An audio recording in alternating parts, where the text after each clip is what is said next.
Oi, gente, tudo bem? Aqui é o professor Rossoni e vamos para o AVC a CAF, que é o vídeo mais esperado por vocês, né? Já que a gente tem a prova da CAF amanhã, grandes expectativas foram criadas, né?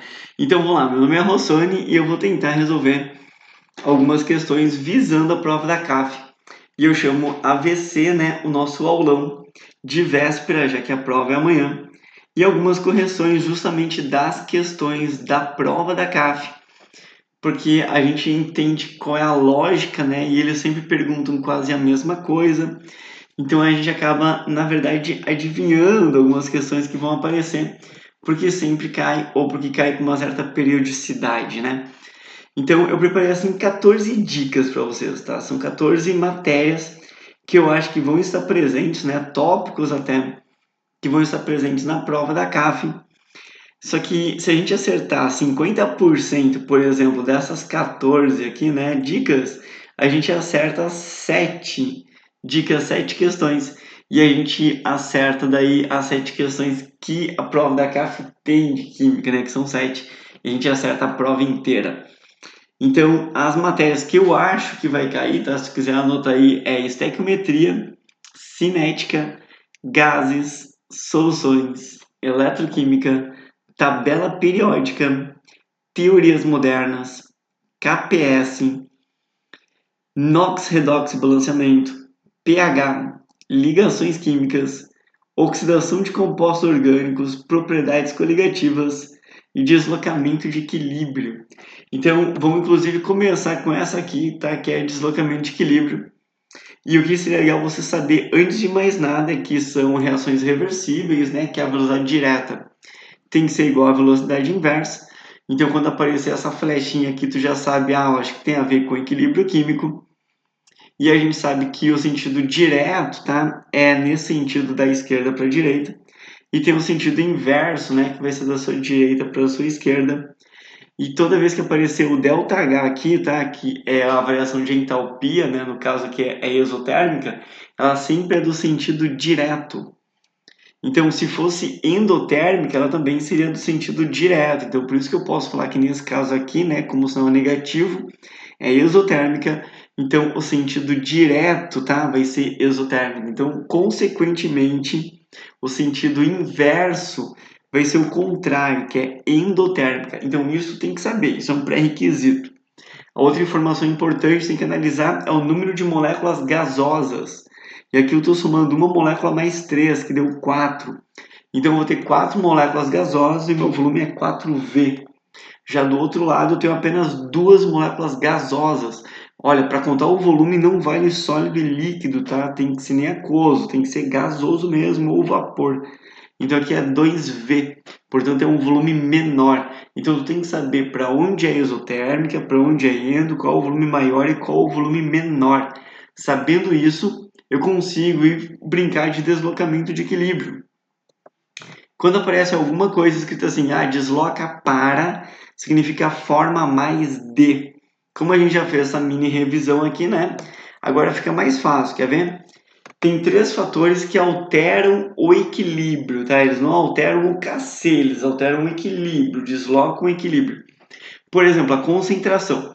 Se eu aumentar a concentração, tá? Ela vai deslocar o equilíbrio para o outro lado. Por exemplo, se eu aumentar a concentração do hidrogênio, ele desloca o equilíbrio para o outro lado, formando mais da amônia.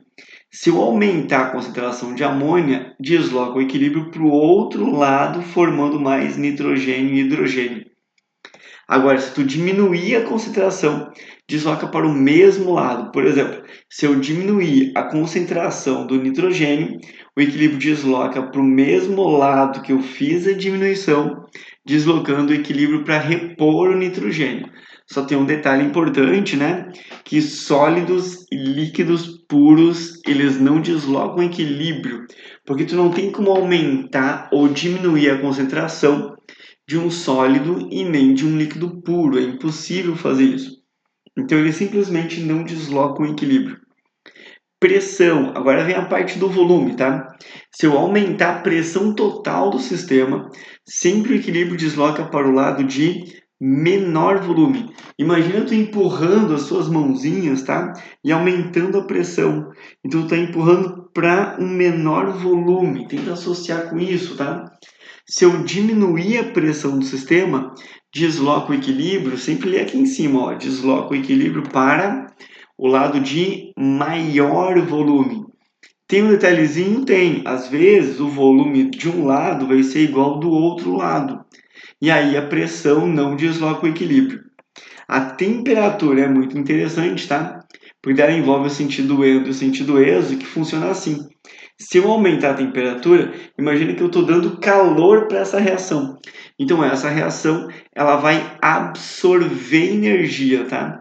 Então ela vai deslocar para o sentido endotérmico. Agora, se eu diminuir a temperatura, né, a reação não consegue mais absorver, porque eu diminuí a temperatura. Então, se diminuir a temperatura, a reação libera, então desloca para o sentido exotérmico. O detalhe cruel aqui é que a temperatura é o único fator que altera a constante de equilíbrio. Então, além de deslocar o equilíbrio, ela altera, ela muda o valor. Aí depende, né? Se for uma reação endotérmica, aumenta o Kc. Se for uma reação exotérmica, diminui o Kc. Então, depende se aumenta ou diminui o Kc, mas ela altera o Kc, é o único fator, temperatura. Então, vamos tentar ir para a prática, né? Para ver se a gente entendeu a brincadeira. Então, tá aqui a reação, repara que foi dado aqui, né? O sentido endotérmico, né, para o sentido direto aqui, né, porque o ΔH é positivo. Então, o contrário aqui é o sentido exo, né. Vou analisar o volume também, tá? Aqui tem 2 mais 7, 9V. Aqui tem 2 com 4, tudo gasoso, né, 6V. Então, a primeira diz que a presença de um catalisador altera a constante de equilíbrio. É a mentira, então já é a resposta, porque a CAF quer o exceto. Cuidem com isso na CAF, né, gente? Pelo amor de Deus. Letra B. Adicionando H2, né, o equilíbrio é deslocado para a direita. Cara, se eu colocar mais hidrogênio, né, ele vai deslocar para o outro lado, isso é verdade. Diminuindo a pressão do sistema, né, o equilíbrio desloca para a esquerda. Então, aqui está a nossa esquerda, se eu diminuo a pressão, desloca para o lado de maior volume, que é na esquerda. Então, isso aqui é verdade. Então, correto. E se eu diminuir a temperatura, né, favorece o sentido que libera energia, que é a esquerda também, que é exotérmico. Então, também é verdade. Então, nossa resposta é letra A. Vamos fazer outra aqui.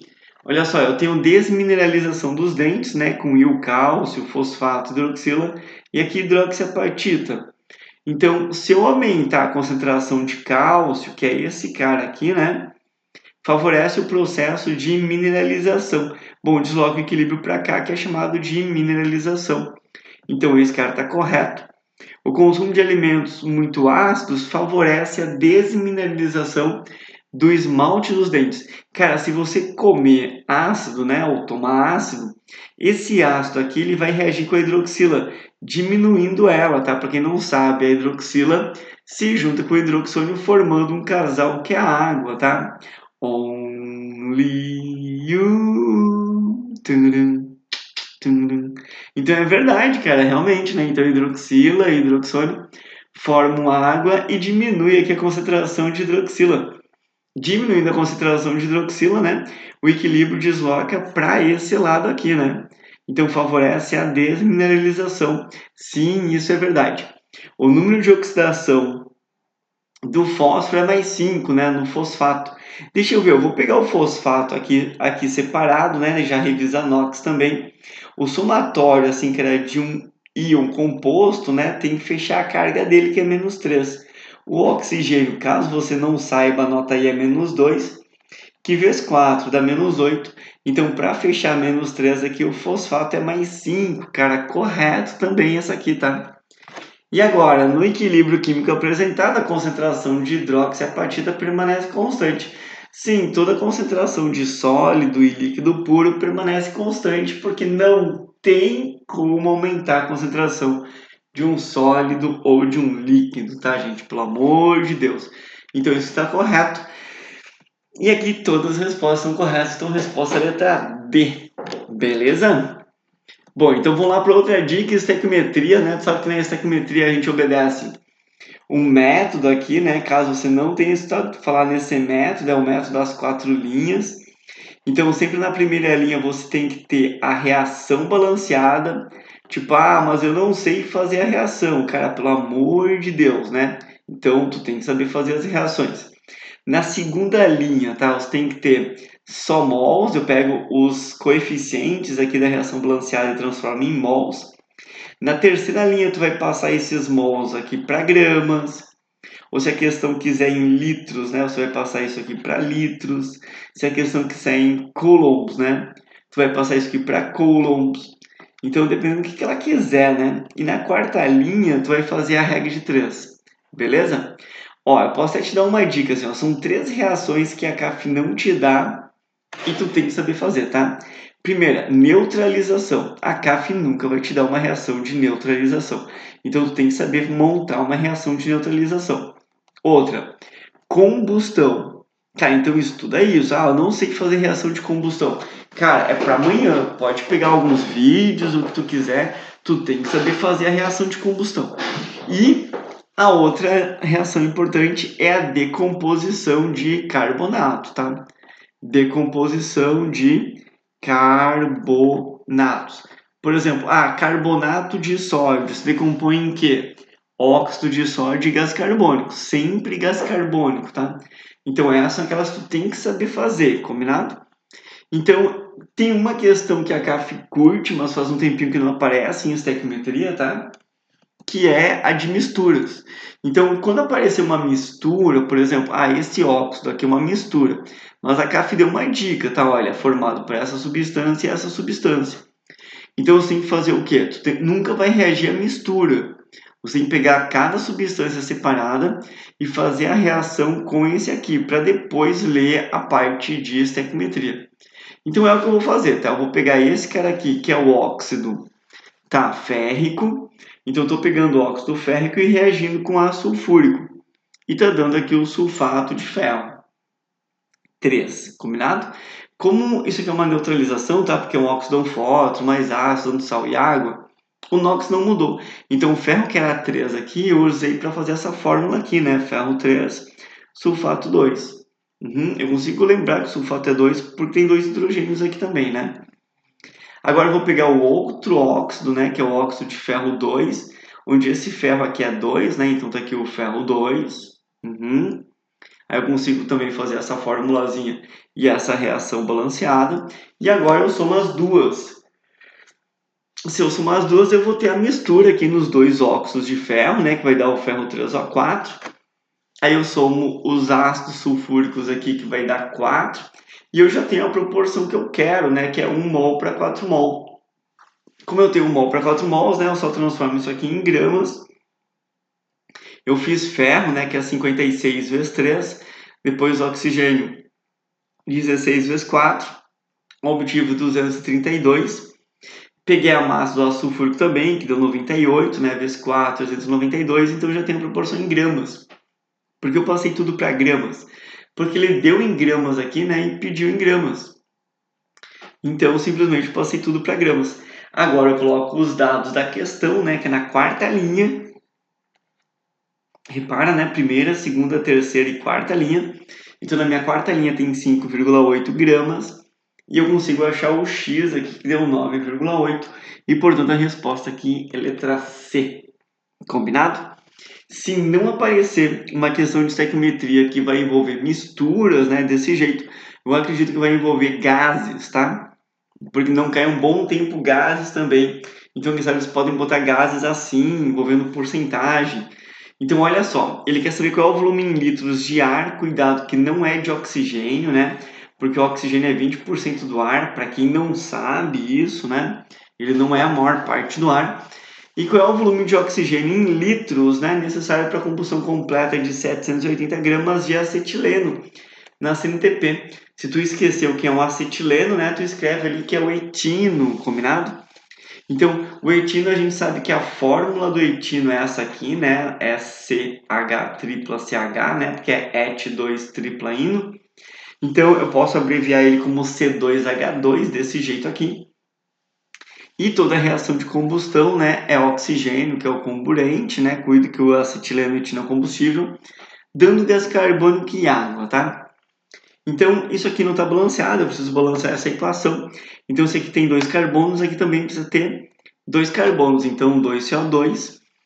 Agora, continuando, né, aqui tem 2 hidrogênios, então aqui tem 2 hidrogênios. Aqui tem, vamos lá, oxigênios, né, aqui tem 5, porque tem 4 mais 1 que dá 5, né, 2 vezes 2, 4 mais 1, 5.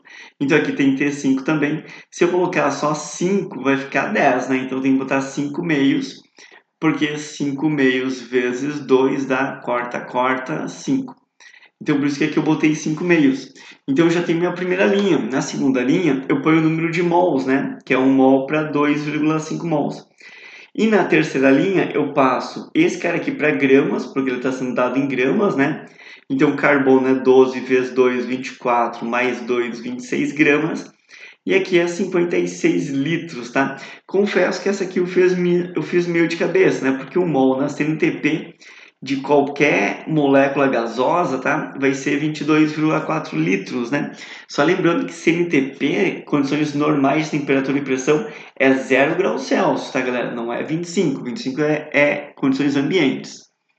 E aí, se eu tiver 2 mols, né? É o dobro aqui, que é 44,8 litros. E se eu tiver 2 mols e meio, eu já fiz o cálculo também e obtive 56 litros, e é por isso que tem 56 litros escrito aqui. Agora eu vou calcular para 780. Então, na minha quarta linha que eu faço a regra de 3, entenderam? Viram como essa econometria é fácil? Fazendo essa regra de 3 aqui, eu obtive 1.680 litros. E não é resposta letra A. Por que não? Porque ele não quer o volume de oxigênio, ele quer o volume de ar. Então, isso aqui é apenas 20% do ar, tá? Eu quero o volume total, o volume de ar, não só de oxigênio que vai entrar ali, né? Então, o volume de ar é 100%, que corresponde a 8.400 litros. Então, nossa resposta vai ser letra B. Combinado isso? Bom, se não aparecer exatamente assim, né, envolvendo gases desse jeito, pode aparecer simplesmente gases, que é uma questão típica da CAF, né? Então, ela pode pedir a densidade de gás, tá? Tá aqui a densidade do gás, que é PM sobre RT. Olha só, tu pode simplesmente deduzir essa fórmula aqui a partir daquela equação, tá? Que é a do PV igual a nRT, porque a CAF ela não dá formulário na química, tá? Simplesmente não sei porquê. Então, tu pode escrever o número de mols aqui, tá? Do PV igual a nRT, como massa dividido pela massa molar vezes RT. E aí tu pode continuar essa brincadeira desse jeito, tá? Passando para cá, multiplicando o M, né? E passando aqui, dividindo o volume. Tá, por que eu estou fazendo isso? Porque daí eu consigo aqui a densidade. E aí, consequentemente, a densidade é PM dividido por RT. Então tá aqui, densidade é PM sobre RT. Se tu sabe que essa fórmula aqui, ela vem dessa aqui, né? A gente consegue deduzir a partir dessa. Tu sabe que esse P aqui é a pressão. Tu sabe que esse R aqui é a constante, que é 0,082. Esse M aqui é a massa molar e o T é a temperatura em Kelvin. Então, tu já sabe até o que significa as letrinhas e as unidades, né? Então, vamos lá. Se a densidade do gás diminui à medida que ele é aquecido a pressão constante. Bom, se a pressão ficou constante e eu aumentei a temperatura, né? Provavelmente o volume aumentou, né? Pressão constante, né? Aumentando a temperatura, aumenta o volume. Se aumentar o volume, a densidade diminui. Ou tu pode simplesmente olhar nessa fórmula aqui, né? Aumentou a temperatura, densidade diminui, então essa aqui é a verdadeira. Agora, a densidade de um gás não varia à medida que este é aquecido sob volume constante. Bom, vamos dar uma olhadinha aqui, cara. Se o meu volume é constante, né, tu vai ter que tomar o cuidado que se eu aumentar a temperatura, quem que vai aumentar junto? A pressão. Então, até é proporcional, tá? Se eu dobrar aqui a temperatura, né, dobra a pressão. Então, esse 2 aqui ele vai acabar se anulando e a minha densidade continua o quê? Constante, verdade, tá? Então, se uma amostra de gás, tá, é aquecida a pressão constante, pô, de novo, né? É verificado o aumento? Sim, se a pressão é constante, eu aqueço, é verificado o aumento, isso é verdade. e a energia cinética das suas moléculas mantém-se constante. Ah não, gente, olha só. A energia cinética de uma molécula monoatômica, por exemplo, é 3 meios de nRT. Você até pode escrever 3 meios de PV. Então, se eu aumentar a temperatura aqui, aumenta o volume e a energia cinética aumenta, tá? Então, não mantém-se constante, essa está errada. E por isso que a resposta é apenas letra D. Então, tenta decorar essas formulazinhas aqui para gases, tá? Porque se cair de novo, você consegue acertar a questão. Leva junto na prova, cara, para dar uma olhadinha antes. Show? Então, uma dica importante sobre pH. pH é infalível, cara, tem em todas as provas. Então, eu peguei duas questões que eram mega difíceis para tu revisar tudo sobre pH. Vamos lá, então. Primeiro, se ele está me dando uma concentração aqui de hidroxônio, né? Como é que eu calculo o pH dessa criatura? É bem fácil, tu faz pH igual a menos log da concentração desse cara. Então, você pode fazer desse jeito aqui, né? Usando as propriedades do logaritmo e chegando que é 6,52. Gente, eu não faço assim, né? Pelo amor de Deus. Eu simplesmente pego esse cara aqui, que é o 7, né? E eu desconto o log de 3, né? Que vai ser dado aqui, né? Que é 0,48. Então, eu pego o 7, desconto o 0,48, que vai ficar 6,52. E tenho esse pH aqui sem usar propriedade de log nenhuma, combinado? Então, essa aqui primeira está correta. Agora, vamos para outra, né? A solução aquosa apresenta um pOH de 7,48. Ah, eu aprendi, então, que pH mais pOH é igual a 14. Cuida com isso, porque pH mais pOH não é igual a 14, é igual ao pKW, né? Então, toma cuidado. Ah, mas eu já ouvi falar que é 14. Claro, cara, se for assim, ó, se for a 25 graus Celsius, né? O que acontece? O pKW é 10 a menos 14. O KW, né? 10 a menos 14. Então, o pKW é 14. Aí tu pode usar essa fórmula aqui. Aí tudo bem. Mas se for a 25 graus Celsius, não é o caso dessa questão, porque a gente está em 60 graus Celsius. E aí eles nos forneceram o quê? O KW. Então, tu vai ter que achar quanto que é o pKW de 9 vezes 10 a menos 14, tá? Eu não sei vocês, né? Eu não faria as propriedades dos logaritmos e acharia isso, né? Como é que eu faria, né? Eu pegaria o 14 e descontaria aqui o log de 9, tá? Como o log de 3 é 0,48, né? O log de 9, né? É log de 3 vezes 3, que fica log de 3 mais log de 3, que fica então a soma disso, né? Que é 0,96. Então, aqui fica 3,04. E por isso que o pH mais pOH nessa questão é 13,04 e não 14. Então, a soma dele ficou menor que 14, né? Portanto, até correta a letra D aqui que diz isso. Bom, se eu tenho, então, o pH, que é 6,52, né? Como é que eu acho o pOH? Bom, ponho o pH para o outro lado, né? Descontando. Então, fica 13,04 menos 6,52. E, portanto, fica 6,52 o pOH também. Por isso que essa aqui está errada e, consequentemente, vai ser a nossa resposta. Bom, na letra C, ela está correta, mas é um negócio que a gente não costuma fazer, tá? Por exemplo, quando a gente diz assim que a concentração de hidroxila é 10 a menos 7, o pOH é 7. Se o pOH é 7, a concentração de hidroxila é 10 a menos 7. Então, se tu me falar que o pOH é 6,52, é claro que a concentração de hidroxila é 10 na menos 6,52. Só que geralmente não escreve assim, né? A gente escreve o quê? Que é 3 vezes 10 na menos 7, né? Porque é um pouco mais chique. Eu pego o 7, desconto, né? O log de 3, que é 0,48, e chego em 6,52. Tudo bem? Então é só uma maneira de escrever que geralmente a gente não faz, mas a questão está correta. Bom, vamos para outra questão de pH, tá? Que vai ser um pouquinho mais complicadinho, então dá uma olhadinha nessa, né? Porque eles estão dando aqui o Kb, repara dessa reação aqui, tá? Da metilamina, e estão dando log de 6. Eles vão dizer, cara, qual que é o pH dessa solução, né? A 25 graus Celsius, repara que aqui é 25 graus Celsius. E a concentração inicial da metilamina é 0,1 mol por litro. Bom, para calcular o pH, eu preciso a concentração de hidroxônio, só que eu não tenho. Então, eu tenho a concentração de hidroxila. Então, eu posso calcular o pOH primeiro, né? Para depois achar o pH. Então, para calcular o pOH, eu preciso da concentração de hidroxila. E a concentração de hidroxila, né? A gente tem que é a concentração inicial vezes o grau de ionização, né? A gente diz isso que a hidroxila está no mercado alfa. Então, caso não lembre dessa fórmula, anota aí, né? Hidroxila no mercado alfa. Então, a gente tem aqui, tá? Que a concentração inicial é o N e o grau de ionização é esse alfa. Só que a concentração inicial foi dada e o grau de ionização não.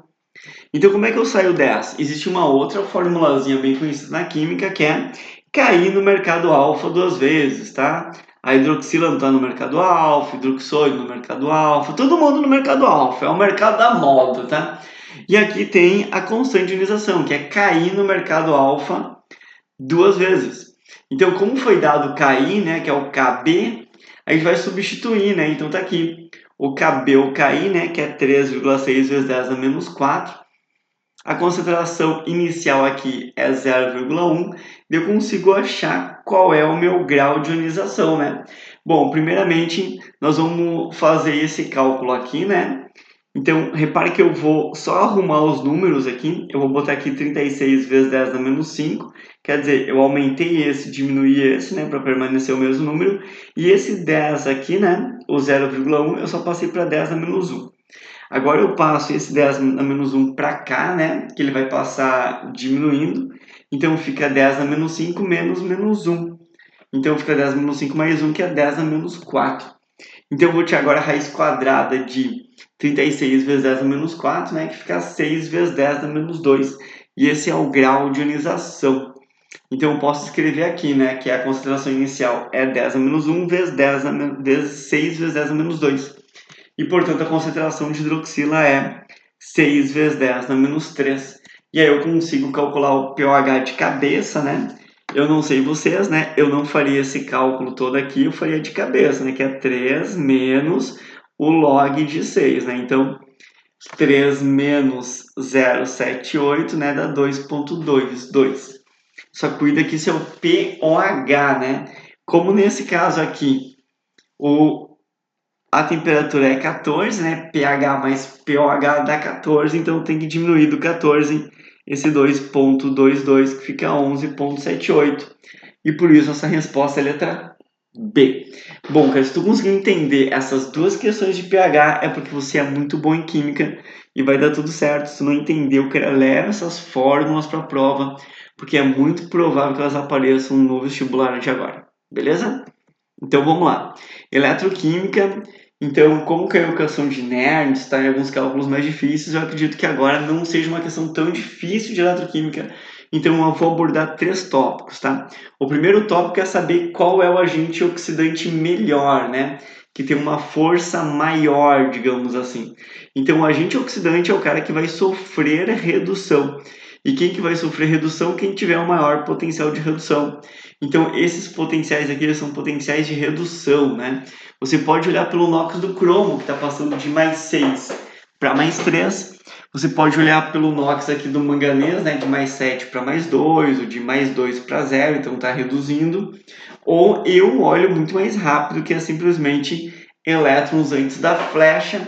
Ele está recebendo elétrons, então esse potencial só pode ser de redução. Bom, então qual desses valores aqui é o maior potencial de redução? Do manganato, né, do permanganato, que é o MnO4. Então o permanganato ele tem maior valor, ele vai ser o cara que mais vai sofrer redução e vai ser o agente oxidante mais forte. Depois dele vem o dicromato e por último vem o chumbo mais 2, né? Então esse chumbo, na verdade, ele nem quer sofrer redução porque é negativo. Então, só cuida, né? Tem que ser essa ordem aqui, só cuida desses sinais aqui, né? Porque como a força é decrescente, né? Você não podia botar os menores antes, né? Tem que ser os maiores valores, né? Eu tenho que seguir a setinha correta.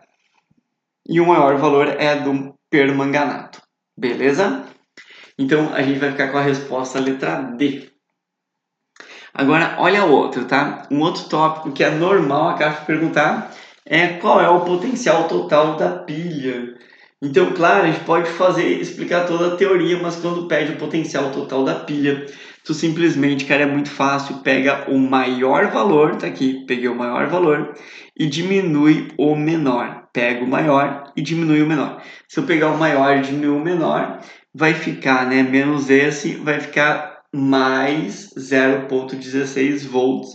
E isso é legal você saber se a pilha, o potencial tem que ser positivo, não tem exceção. Então, tu já não poderia marcar essas, beleza? Claro, a gente pode explicar do jeito teórico também, que aquele que tiver maior potencial de redução vai sofrer redução, o que tiver menor vai sofrer oxidação. Aí tu inverte essa semi-reação, então tu inverte também o potencial. Aí tu cria o potencial de oxidação.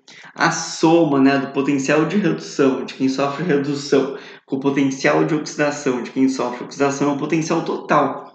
Então, se eu fizer essa soma, vai dar mais 0,16, que só confere que vai ser letra D. Beleza? E a outra é aparecer um cálculo simples, né? Um outro tópico de eletroquímica, que ele vai querer que tu calcule ou a massa, ou elétrons, ou alguma coisa assim. Mas olha só, toda vez que eles fornecerem isso aqui, tá? Miligramas, e fornecerem, por exemplo, a corrente, eu consigo achar o tempo, tá? Então, eu vou associar essas duas coisas, tá? Eu sempre associo aqui, assim, coulombs com gramas, tá? Porque nessa semi-reação sempre vai ter elétrons e a massa de um metal. Então, se eu tenho coulombs, eu tenho gramas e vice-versa. E a outra é, se eu tenho coulombs, né? Eu tenho a corrente elétrica e o tempo. Ou se eu tenho corrente elétrica e o tempo, eu tenho coulombs. Ou melhor, se eu tenho a corrente elétrica e o coulombs, eu tenho o tempo, que é o que a questão quer. Então eu vou pegar exatamente isso aqui, tá? Que são 6 elétrons para 1 cromo. Então, em outras palavras, são 6 mols de elétrons para 1 mol de cromo. A única informação aqui, mas a CAF dá isso, é que 1 mol de elétrons é 96.500 coulombs. A gente chama isso de 1 Faraday, tá? 1 Faraday, 1 Faraday, 1 Faraday. Ei! 1 mol de elétrons, 1 mol de elétrons. Oh Faraday, oh Faraday. Tá bom, desculpa aí, gente, me empolguei, então vamos lá. Se eu tiver 6 mol de elétrons, né, 6 vezes 96.500 coulombs, que é 1 Faraday. E 1 mol de cromo, ali a tabela periódica, é 52 gramas. Então, como foi dado aqui, né, 867 miligramas, eu já dividi por 1.000, né, para ficar gramas com gramas, então ficou 0,867 gramas, que equivale a isso aqui de coulombs, tá, que é 9.653,7 coulombs. Então, eu aplico o kit. Hello, kit. Hello, hello. Tá, parei de cantar, prometo. Então tá aqui, Hello Kitty. E aí, como é que eu faço isso? Que, cara, se eu tenho coulombs, né, que é 9.653,7 coulombs, e eu tenho a corrente amperes, que é 5, né, eu vou descobrir o tempo. E eu descobri que o tempo é 1930 segundos. Então, se o tempo é 1930 segundos, eu vou dividir por 60, daí eu tenho 32 minutos, né? Então, eu já tenho a resposta aqui, que vai ser a nossa letra D. Ah, mas de onde é que veio 10 segundos? Cara, é relativamente fácil, porque um mol, um minuto, né? Um mol. Ai, meu Deus. Um minuto é 60 segundos, né? Então 0,179 minutos é X, que daí tu vai achar 10 segundos, combinado? Então tá aí, letra D, só confere que é essa, beleza? Então outro tópico interessante é o KPS, famosíssimo, que faz um tempinho que não aparece. Então, quando eles perguntaram o KPS, cara, tá? Não importa do que for, você tem que montar a dissociação desse cara aqui. Primeiro, tem que saber a fórmula do fosfato de cálcio. Eu espero que tu saiba, né? Porque o cálcio é do grupo 2, ele é mais 2. E o fosfato lá do poço no clocô, né? Ele é menos 3. Então, se tu fizer essa formulazinha assim, né? Vai ficar exatamente esse cara, né? K3PO42, né? Baixou o 2 para cá, baixou o 3 para cá. Então, quando ele se dissolve em água, né, que vai ser essa parte aqui, ó, ela vai entrar em equilíbrio com a parte precipitada, né? Então fica assim, né, 3 cálcio e 2 fosfato. E agora eu aplico a fórmula, né, que é a forma mais comum dos produtos de solubilidade, ou pensa assim, é a constante de equilíbrio, que é o produto sobre reagente. Só que o produto aqui vai ser o fosfato e o cálcio.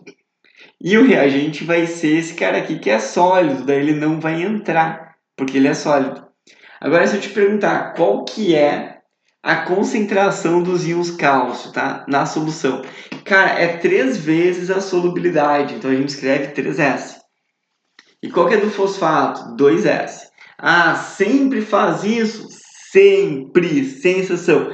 Tu sempre pega o cara que está aqui na frente e multiplica aqui, 3S. E esse cara aqui, 2S, onde S é a solubilidade, tá?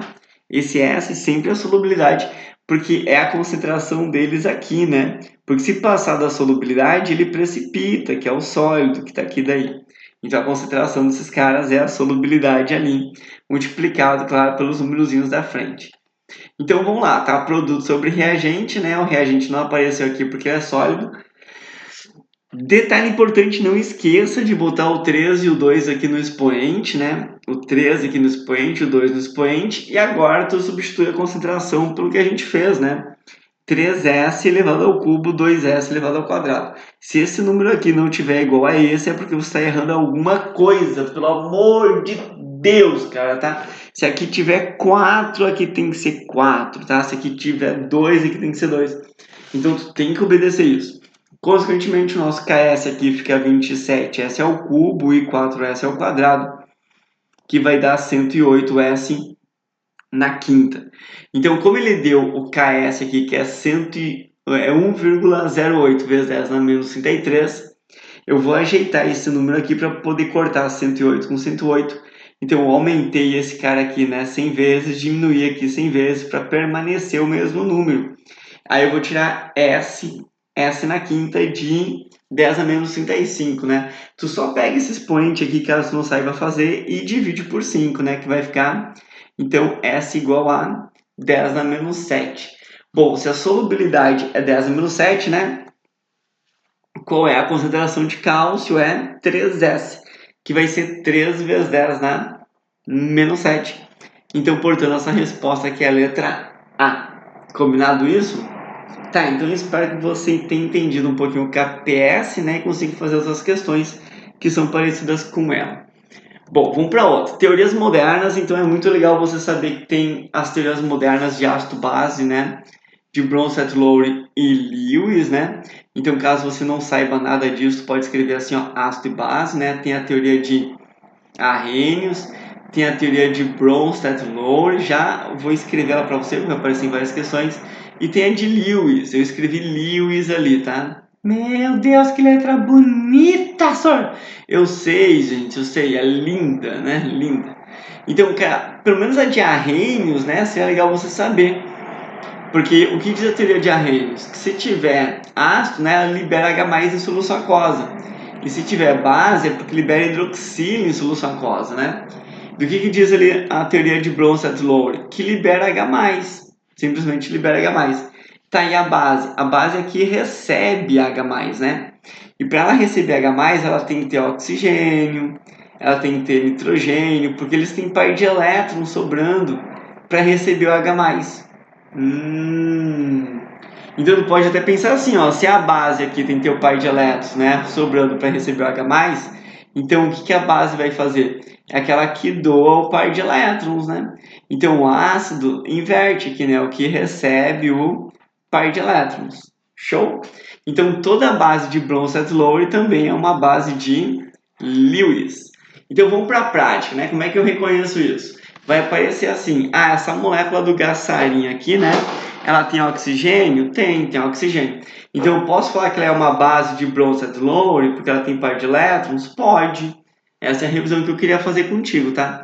Mas, cara, eles podem perguntar assim, a fórmula desse cara aqui, ela é C4H10. Então, pô, tem 4 carbonos aqui, tem aqui 3 hidrogênios, mais 3, mais 1 já deu 7, né? Mais 3 deu 10.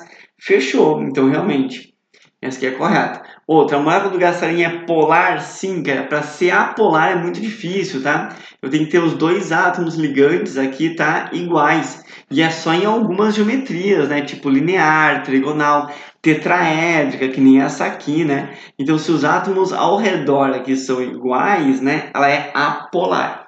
Essa aqui é apolar. Como eu estou vendo que os átomos aqui ao redor são diferentes, né? Olha só, tudo diferente. Aqui, aqui é tetraédrica, tá? Parece trigonal, é tetraédrica. São diferentes, também é polar. Então, ela aqui é polar, é correta. E na estrutura da molécula do gás sarin apresenta 7 ligações? Não, né, cara? Só se tu deixou de contar os hidrogênios, né? Que é 1, 2, 3, 4, 5, 6, 7. Pô, falta 10 hidrogênios aqui, né? 17, totalmente errado, né? Então, cada ligação simples aqui é uma sigma, né? E a pi estaria correto, né? Porque só tem uma ligação dupla, então só tem uma ligação pi. Mas a ligação sigma aqui está totalmente errado, por isso que essa é a resposta. E essa aqui a gente já viu, né? Que é o que a gente quer. Que a base pode ser sim, porque tem oxigênio. Ó, isso vai cair de novo e vai matar a questão já de primeira. Por exemplo, a molécula do ácido lático é polar? É, os ligantes ao redor ali não são iguais. E não pode atuar como base, segundo a definição de ácido e base de Bronsted-Lowry. Cara, pode atuar sim. Tem oxigênio? Tem. Então ela pode ser uma base de Bronsted-Lowry. Inclusive Lewis, tá? Então essa aqui já é a nossa resposta, já matou uma questão. Mas vamos analisar as outras, tá? Só para garantir a questão inteira. Analisando a estrutura da molécula do ácido lático, verifique se a presença de um carbono assimétrico ou carbono quiral. Sim, esse carbono aqui está com um ligante, dois ligantes, três ligantes, quatro ligantes diferentes. E carbono assimétrico é aquele que tem quatro ligantes diferentes, tá? Então é real. Outra, né? Na estrutura do ácido lático apresenta 11 ligações do tipo sigma e uma do tipo pi. É verdade, né? Tem que contar os hidrogênios juntos, né? Então aqui tem uma pi e aqui tem 1, 2, 3, 4, 5, 6, 7, 8, 9, 10, 11. Então, que é a verdade isso aqui, tá? E a combustão completa do ácido lático, bom, a combustão completa de qualquer molécula orgânica com carbono, hidrogênio e oxigênio libera gás carbônico e água. Então, isso aqui é verdade também. Então, apenas o que eu quero que tu saiba, que é todas as moléculas que tiverem oxigênio e nitrogênio, sim, são base de Bronsted-Lowry e, consequentemente, podem atuar como base de Lewis também. Então, vamos fazer mais uma que vai dizer isso, tá? Ó, essas moléculas, elas têm os mesmos elementos químicos, sim, né? Tem cloro, carbono, hidrogênio, nitrogênio e oxigênio, é verdade. A forma molecular do temazepam é essa aqui. Cara, eu até abri a molécula aqui, tá? Se tu quiser contar os hidrogênios e garantir isso. Então é verdade. E agora vem a parte que eu quero. Vamos lá. Uou! Quero ver se consegue responder antes de eu responder. As duas moléculas aí, elas podem ser ou podem atuar. Tu vê que até a palavra atuar, cara. Olha só, eles repetem tanto que até o atuar, né? Eles não repetem só base de Bronsted-Lowry, né? Eles repetem o próprio atuar, cara. Olha só. Ó, aqui onde é que fala assim, ó, atuar, tá vendo? Cara, eles repetem até o verbo, cara, da frase, cara, é incrível. Então essa molécula pode atuar como base de Bronsted-Lowry, Lewis, sim ou não? Vai, responde pra mim. Sim, mandou muito bem. Por quê? Porque ela tem nitrogênio, tem oxigênio e ela é um bom atuante, digamos assim. Ela atua assim como base, né? E aqui tu só vai contar os átomos e vai descobrir que realmente esse carinha aqui ele tem um átomo de carbono e dois átomos de hidrogênio a mais que o outro. Aí não tem nada demais, tá? Então eu quero só que você lembre que as moléculas com nitrogênio e oxigênio, não sei se eu já falei para vocês, elas podem atuar como base de Bronsted-Lowry. Bom, então, só para complicar mais um pouquinho, né, o que eu vou ter que dizer aqui é o seguinte, tá? Toda vez que eu tiver, ó, um ácido, tá? E eu tiver uma base, por exemplo, aqui, tá? Depois de uma reação química, isso aqui é a teoria de Bronsted-Lowry, tá? Bronsted-Lowry. O que é legal você saber? Se esse ácido aqui ele é forte, tu só tem que saber que a base vai ser fraca, só isso. Então, e essa base aqui, ela vai ser chamada de base daí conjugada, porque é o cônjuge, né? É o casalzinho desse ácido aqui.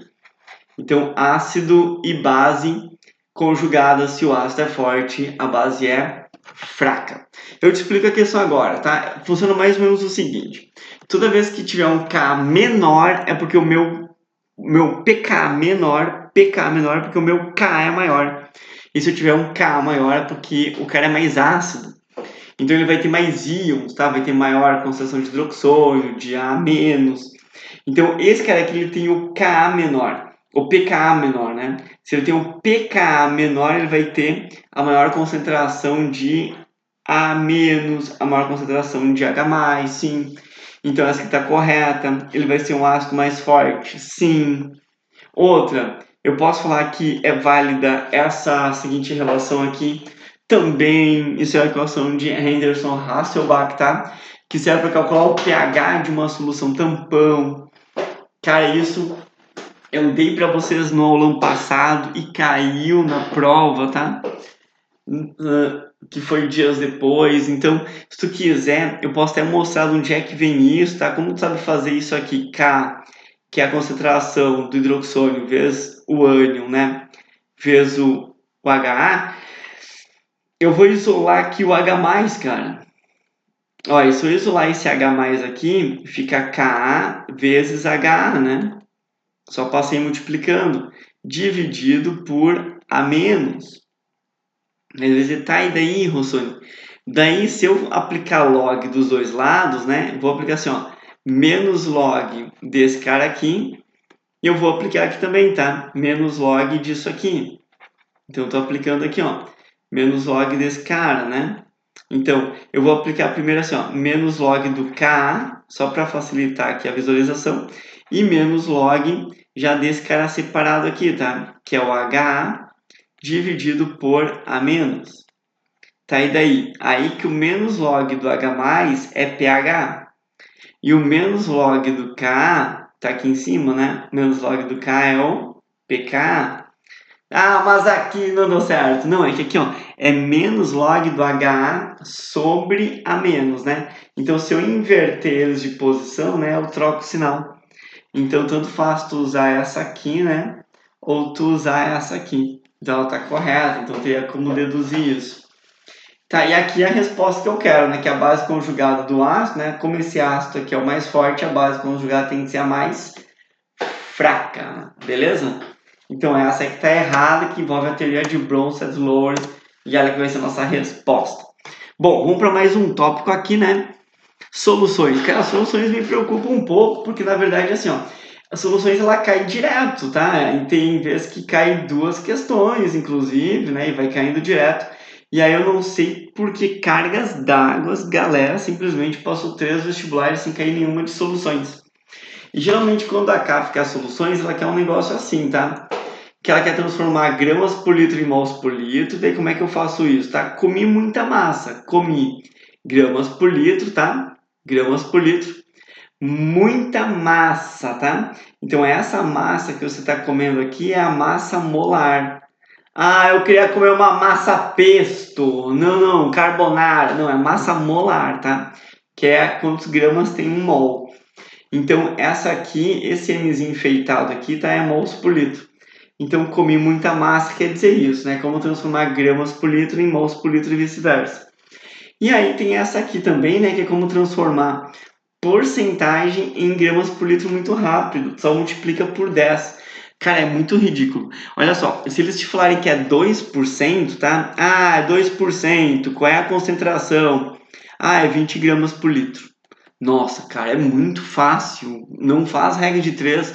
Vai se matar fazendo 3 regras de 3 pra quê, cara? Deixa de ser babaca. Olha aqui, ó. 5%, cara. Qual é a concentração em gramas por litro?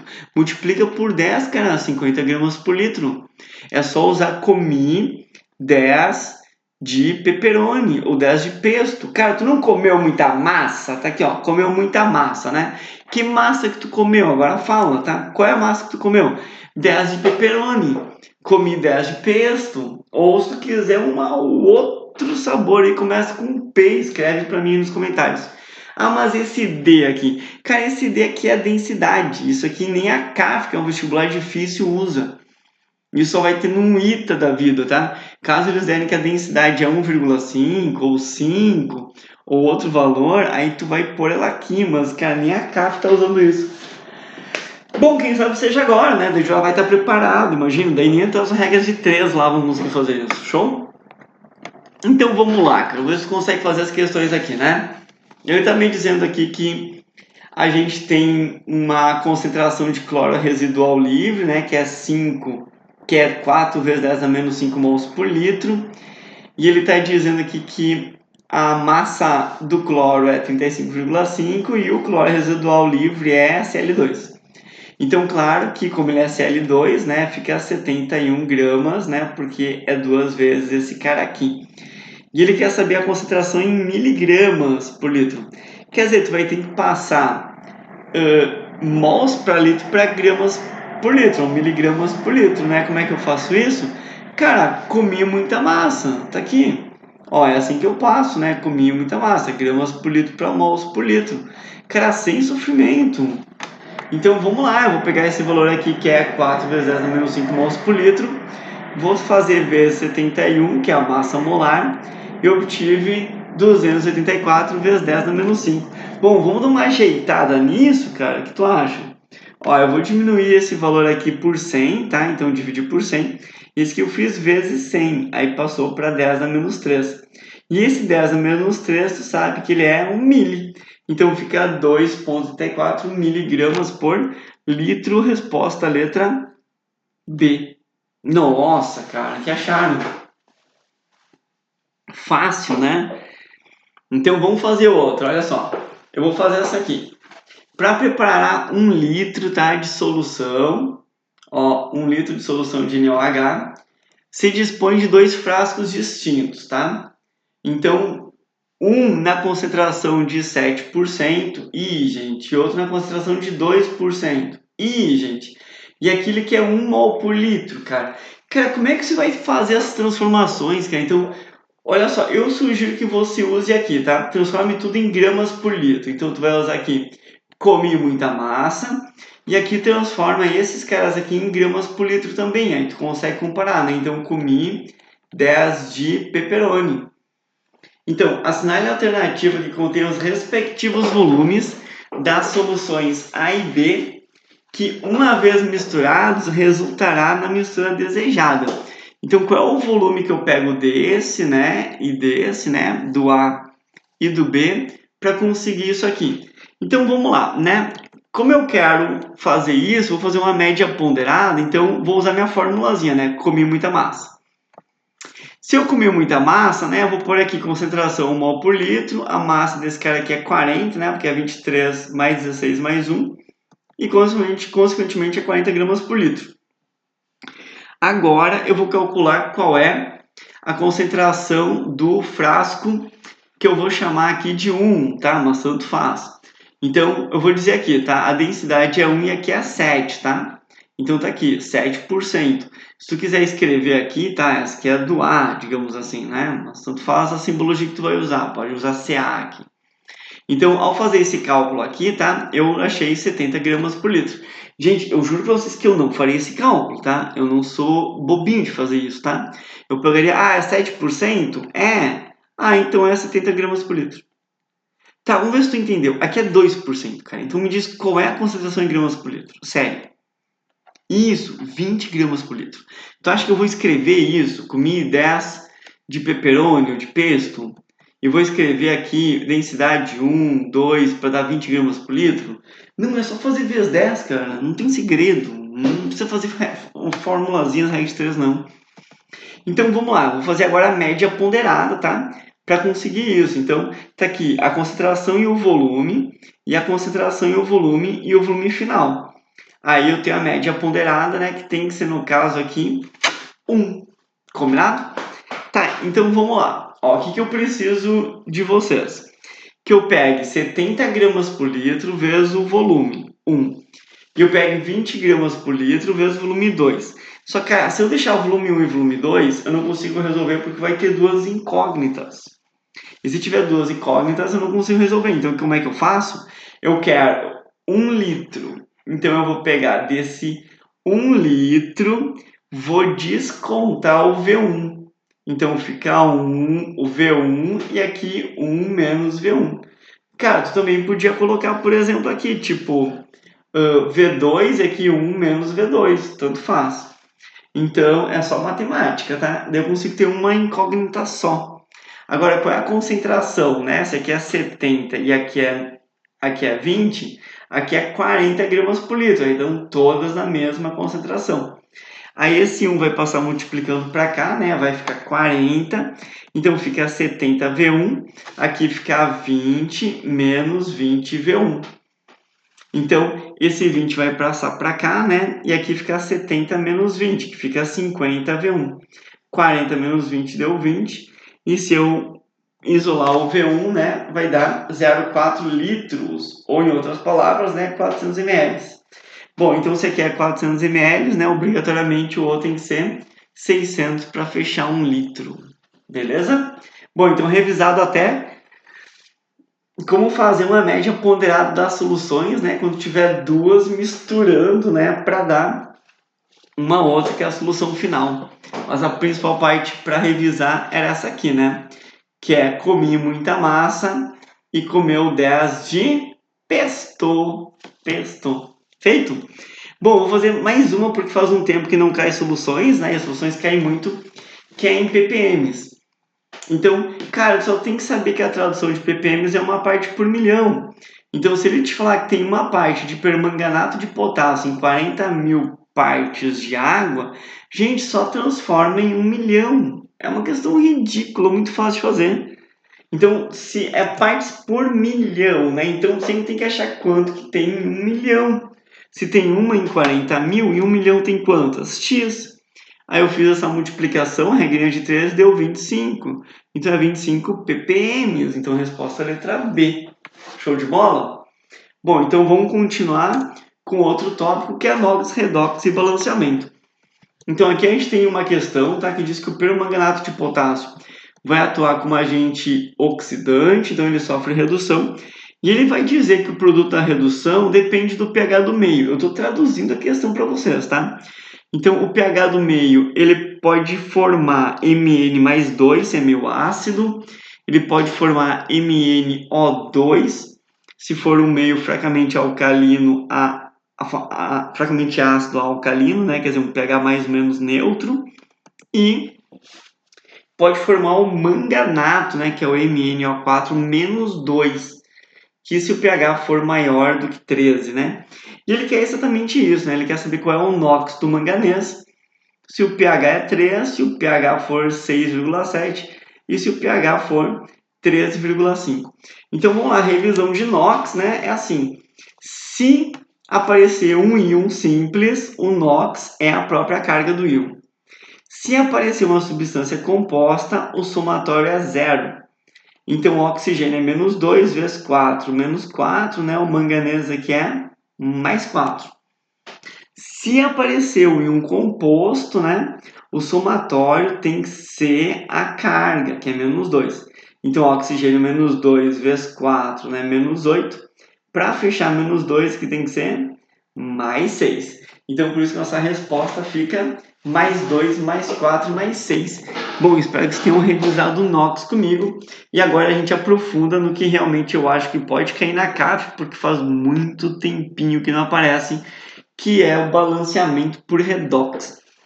Então vamos lá, como é que eu faço o balanceamento por redox, tá? Eu calculo o NOx de quem variou, no caso aqui o ferro mais 2 passou para mais 3, né? E um simples é a própria carga, e variou um elétron. O manganês aqui ele é mais 7, passou para mais 2. Então ele variou 5 elétrons. Então como é que eu vou balancear isso? É assim, eu pego esses dois aqui, né? Que o ferro 1 e o manganês 5 e igualo eles. Então, como é que eu posso igualar isso, tá? Eu vou multiplicar o manganês por 1 para ficar 5 elétrons e vou multiplicar o ferro por 5 para ficar o quê? 5 elétrons, e no momento que eu igualei 5 elétrons com 5 elétrons, eu vou ter exatamente cada número igual de elétrons. Então, eu posso transferir o 5 aqui para frente do ferro, né? E transferir o 1 para frente do manganês, porque eu tenho os elétrons igualados. Bom, agora que eu fiz isso, né, eu vou preenchendo o resto, né? Tipo, eu tenho 4 oxigênios aqui, então tem que ter 4 oxigênios aqui. Eu vou apagar essa parte aqui, porque isso aqui já está no meu slide, então 4 oxigênios aqui. E agora eu posso ter os hidrogênios, né, que são 4 vezes 2, 8 hidrogênios, então 8 hidrogênios aqui. Só cuida, pelo amor de Deus, que a CAF quer os coeficientes estequiométricos dos reagentes, números inteiros, né? Então tem que ser 1, 5 e 8, que vai dar 14, tá? Porque é 1, 5 e 8. O somatório aqui é 14, combinado? Então não vai, pelo amor de Deus, me somar tudo, porque é só dos reagentes. Show? Então vamos lá. Agora vamos pegar uma questão que eu acho que pode ir, porque ela mistura tudo, né? Tudo. Ela mistura redox com estequiometria com gases. Então é muito provável que caia uma questão assim. E só vocês vão ter chance de fazer, tá? De acertar. Porque quem tá indo pra cá fazer a prova de sangue doce, cara, imagina, vai levar um susto, né? Porque vai pegar uma prova de química ferrada pra caramba. Vai ficar, meu Deus, essa prova do demônio, né? De Deus. Então vamos lá. Primeiramente, vamos balancear essa equação, cara. De menos 1 para 0, o cloro variou 1. O manganês aqui de mais 4 para mais 2, né? Ele variou 2. Agora, olha só. Eu sempre tenho que pegar o cloro de maior índice, tá? Que é esse número aqui. Então, em vez de pegar esse Cl aqui, eu peguei o Cl2. Então, esse índice aqui, que é 2, eu multiplico pela variação, que é 1. Então, eu obtive 2 cloros. O manganês também variou 2. Então, como é que eu igualo isso aqui? Cara, já tá igual, então não seja louco, né? Então, põe número 1 e número 1. E agora tu transfere aqui o 1 no Cl2, né? Não vai colocar esse 1 aqui nesse cloro, pelo amor de Deus, né? É no Cl2, porque é ele que a gente está usando.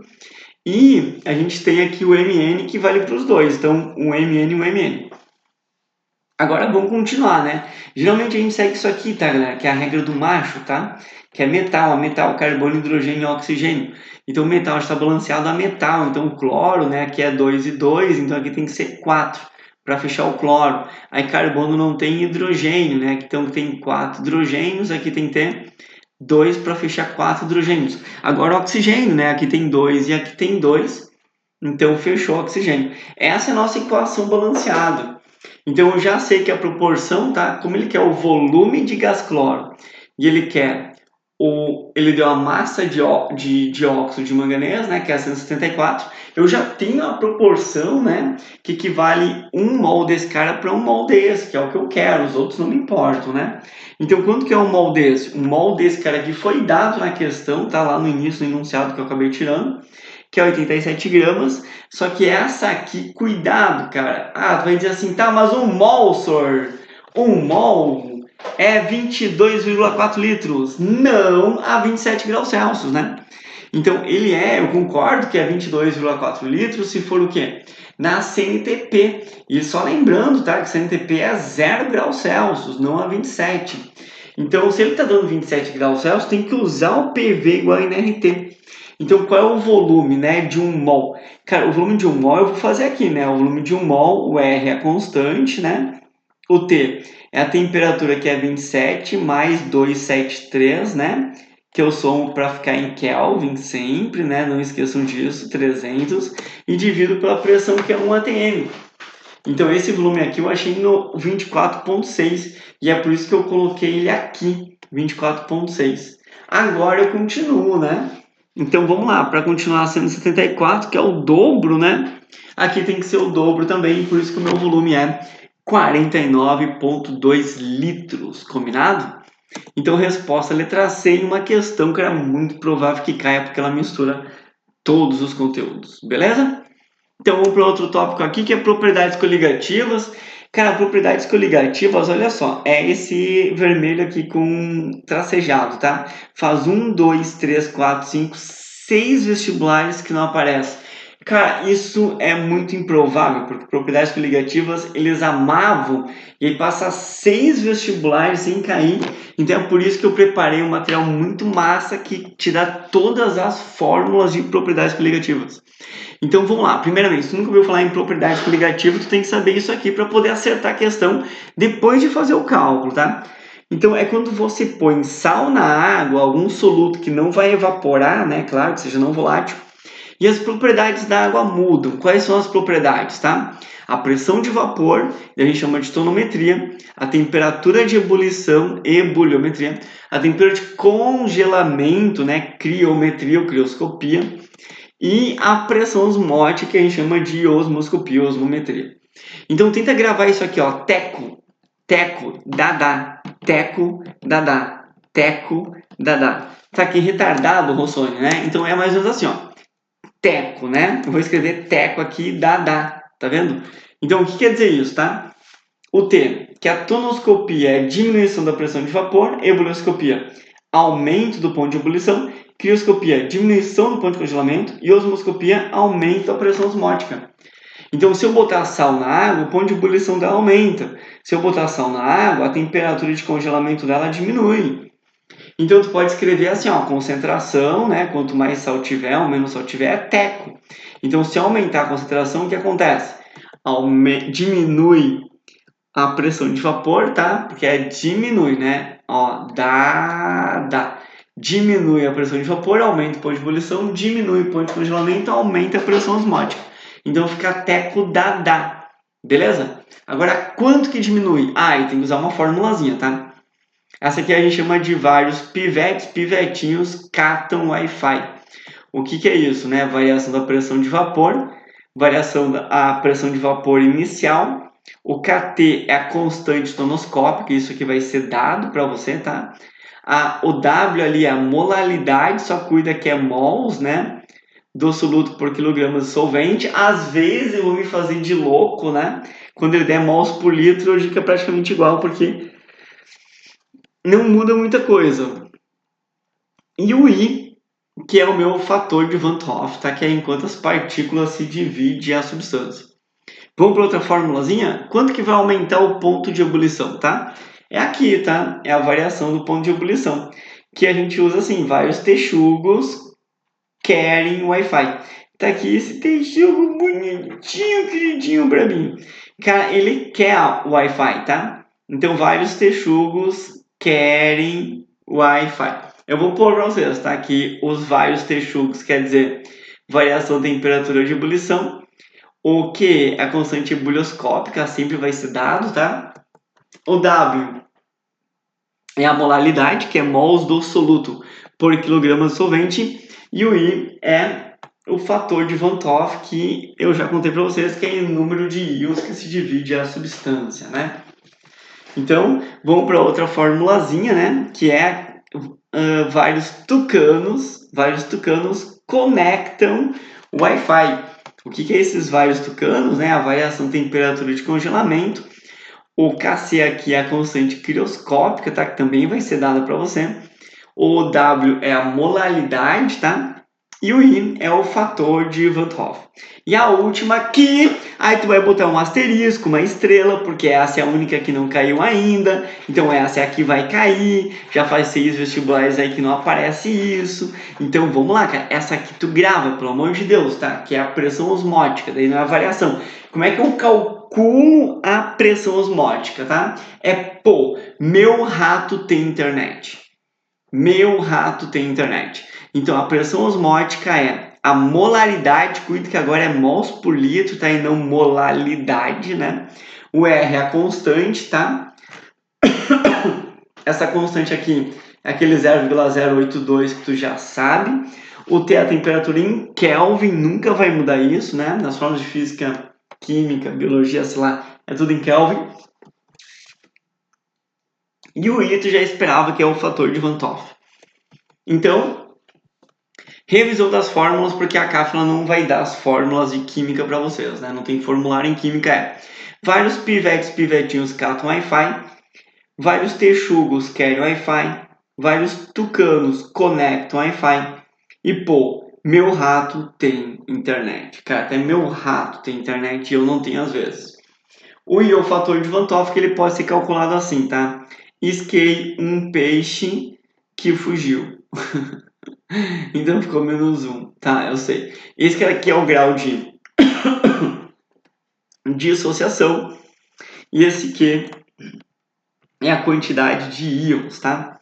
Então, quando eles não falarem nada, geralmente o grau de dissociação é 100%, que a gente escreve como sendo número 1. Então, como esse cara aqui fica 100%, né, aqui fica 1. E só importa a quantidade de cargas, né? Se for, por exemplo, assim, ó, NaCl, a quantidade de cargas é 2, né? Daí menos 1 fica 1. Então, tudo isso aqui ficou 1. E como tem 1 aqui, né, fica 2. Então, por isso que eu posso dizer que o fator de Van 't Hoff, né, é a quantidade de cargas que ele se divide. Mas eu vou te mostrar na prática isso, pode ser?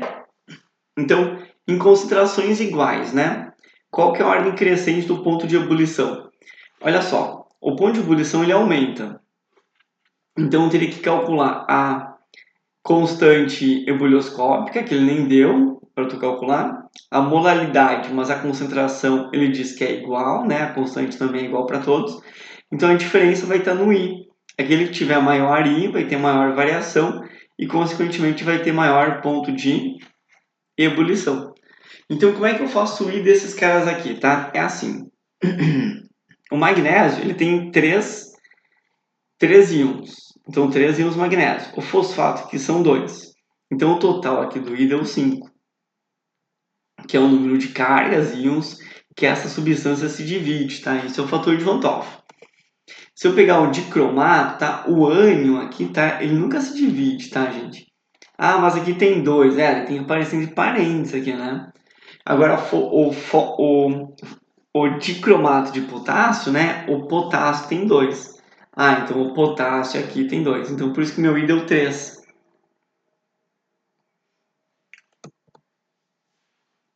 Outra, se aparecer aqui o tiosulfato de sódio, né? O tiosulfato é 1 e o sódio é 2. Então, meu I aqui deu 3, né? Praticamente igual. Nitrato de alumínio. Tem 3 nitratos e 1 alumínio só. 3 nitratos e 1 alumínio, meu I deu 4. Então, a ordem crescente do ponto de ebulição, né? É do menor, que vai ser A2 e A3 praticamente igual, tá? Aí depois tem A4 e A1. Geralmente nessa questão o pessoal pergunta, e a água? A água não conta? Tem 5 águas. É que a água, na água, né, ela não vai influenciar se tu botar água na água. Se eu tiver 1 litro de água, né, ou tiver 5 litros de água, o ponto de ebulição é 100. Agora, se eu tiver 1 litro de água e botar sal, o ponto de ebulição aumenta para 110. Estou chutando, dependendo da quantidade, né? Então, se eu botar água na água, não tem influência. Por isso que essa água aí tu simplesmente ignora. Beleza? Então, já temos nossa resposta aí, né? Letra D. E agora eu vou fazer uns cálculos com vocês, né? Para você aprender a fazer esse cálculozinho. Então, vamos lá. Repara que ele deu aqui, né? O nitrato de cromo 3. Ele está dando a concentração, né? Que é a molaridade, né? Porque é mols por quilograma, né? Não é mols por litro de solução. E ele está dando a constante crioscópica. Cara, se ele está dando a constante crioscópica, tu já sabe que tem que usar essa fórmula aqui, né? Que é vários tucanos conectam Wi-Fi. Óbvio, tanto que ele dá até o símbolo, né? Tá, então o que eu preciso fazer primeiro? Cara, monta a fórmula do nitrato de cromo 3. Que daí eu sei que vai ter 3 nitratos, né? E 1 cromo. Essa fórmula aqui. Então eu já sei que meu I é 4. Sabendo que o I é 4, agora eu substitui na fórmula, né? Porque a constante foi dada para ti, né? Que é 1,82. Aqui a molaridade também, que é 0,25. E o I a gente acabou de achar que é 4. Então, tá aqui a minha variação do ponto de congelamento, que é 1,86. Só cuida, né? Porque eles querem o ponto de congelamento, não a variação. Vai dizer, tá, mas e daí? Cara, e daí é assim, ó. Porque se tu botar sal na água, ó, tu tem que escrever assim, né? Teco. O que quer dizer isso? Que aumenta, quer dizer, dá, diminui, aumenta, diminui, aumenta. É só variar, tá? Aumenta a concentração, diminui. Aumenta, diminui, aumenta. Então, o ponto de congelamento diminui. Qual que era o ponto de congelamento da água? A água congela a 0 graus Celsius. Então, a variação foi de 1,86, só que para baixo, né? Porque diminui. Então, por isso não pode marcar mais, né? Então, nem tinha esse valor aqui, meu sacanagem. Então, só podia ser letra D, que o ponto de congelamento é menos 1,86. Entendido isso? Bom, então vou fazer mais uma só por descarga de consciência. Que ele está dando assim, tá? Ele deu a fórmula aqui do etileno glicol, repara. Aí ele vai pegar esse etileno glicol aqui, tá? Apenas 10 ml de etileno glicol. E aí ele vai dar a densidade do etileno glicol. Então, se tu tem a fórmula, né? Tem a massa dele e o volume aqui, ó, eu posso calcular tudo que eu preciso. Agora ele deu a constante crioscópica de novo, né? Que é 1,36, inclusive é igual da outra questão. E foi colocado em 200 gramas de água.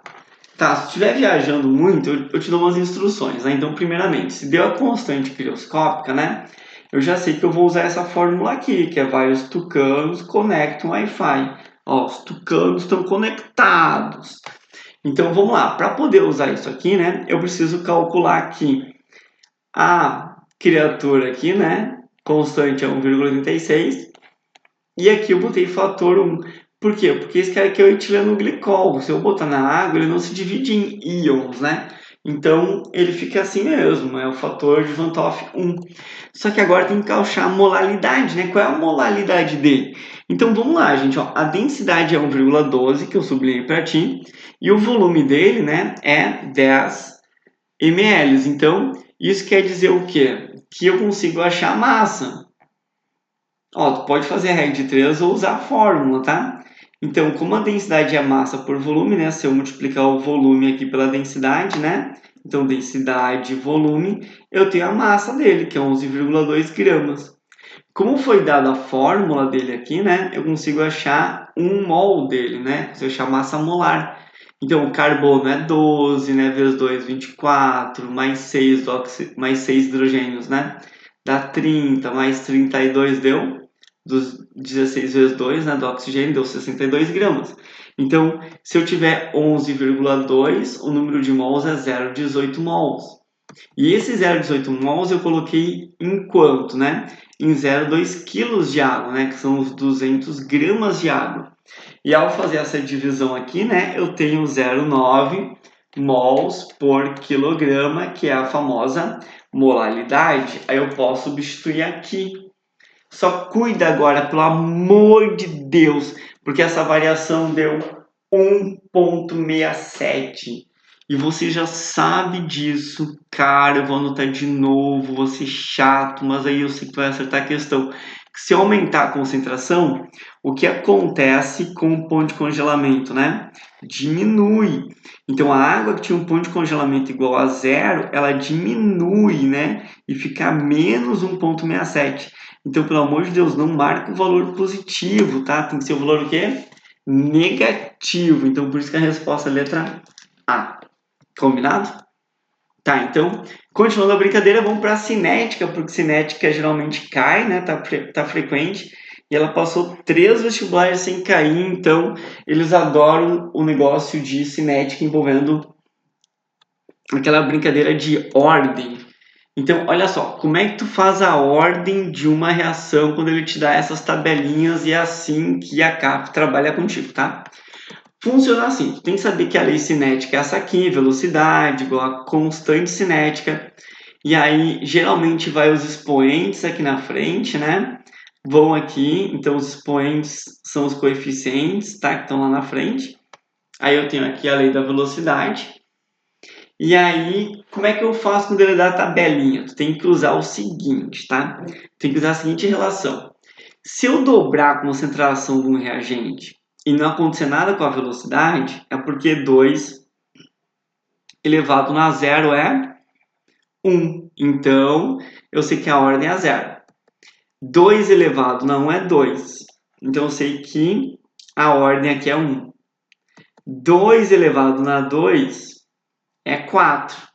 Então, eu sei que a ordem aqui é 2. 2 elevado a 3 é 8. Então, eu sei que a ordem aqui é 3.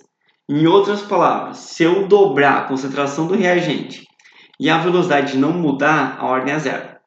Se eu dobrar a concentração do reagente e a velocidade dobrar, a ordem é 1. Se eu dobrar a concentração do reagente e a velocidade quadruplicar, a ordem é 2.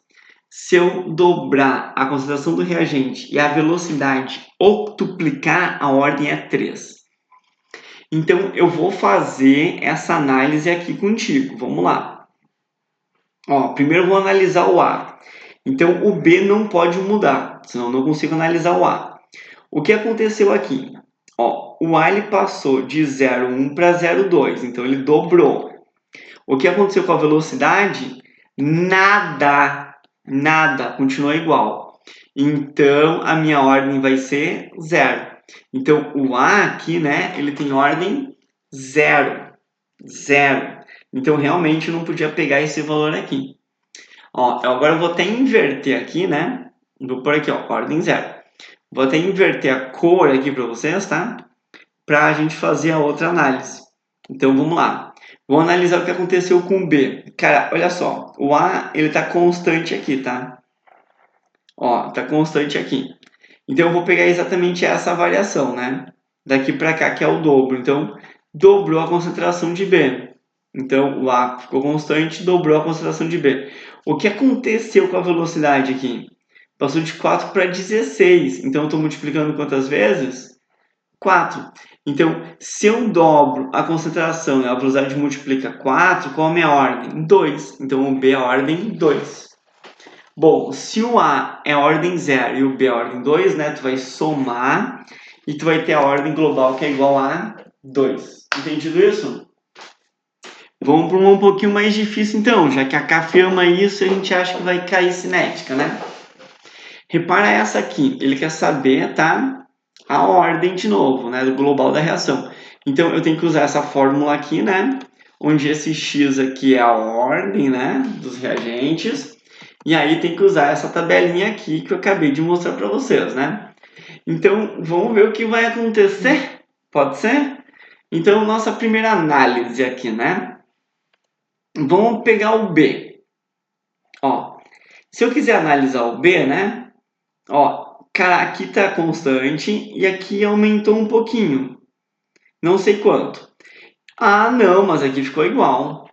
Então não precisa nem saber quanto foi que aumentou aqui, tá? Se foi, sei lá, meio ou que foi uma vez 0,5, né?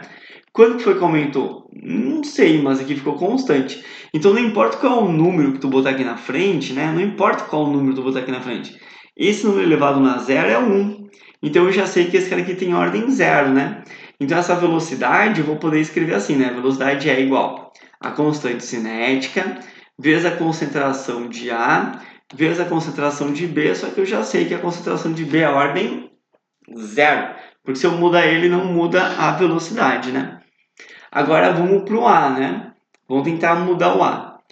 Tenho que pegar o B constante, eu vou trocar aqui, né? De cor, então tá aqui B constante. Deixa eu ver, 0.0167, 0.0569, aumentou quantas vezes? Cara, eu não sei quantas vezes aumentou. Então vou fazer uma divisão. Vou pegar esse, vou dividir por esse.